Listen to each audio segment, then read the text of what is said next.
Perché Xarel·lo?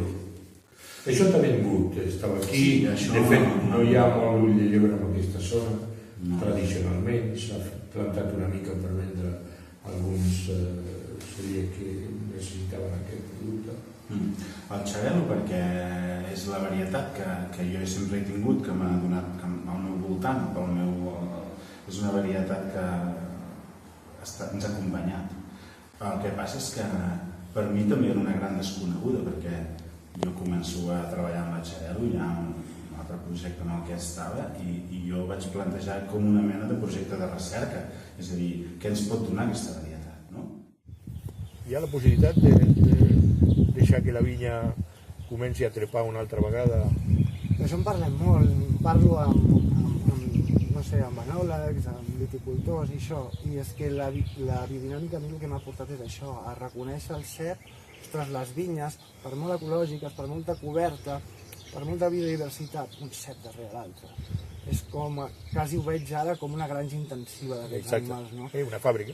Llavors, clar, trobar el punt mig, jo crec que el món de la viticultura ha de viure una revolució i necessitem no sé, una il·luminació que ens porti a veure un arc de marc de plantació, a veure el cep d'una altra manera, amb unes altres necessitats, que li podem otorgar, és a dir, que podem ser més respectuosos amb el seu arquetip.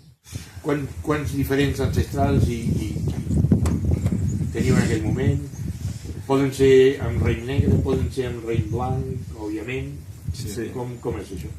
Actualment tenim aquests dos, però ja sortirà ara un de nou al mercat, que és amb Mandó, aquesta varietat antiga recuperada, un rosat una mica més pujat de color. Que és el raïm que estava en el vincle?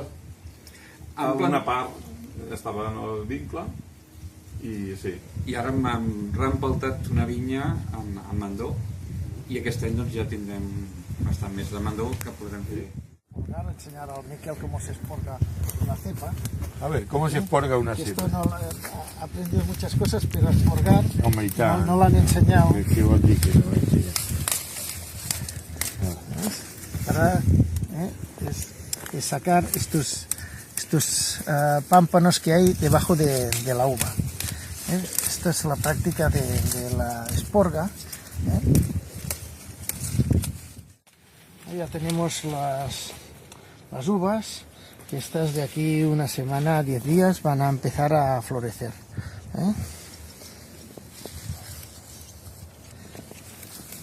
Y además del Xarel·lo que vamos a usar en el taller.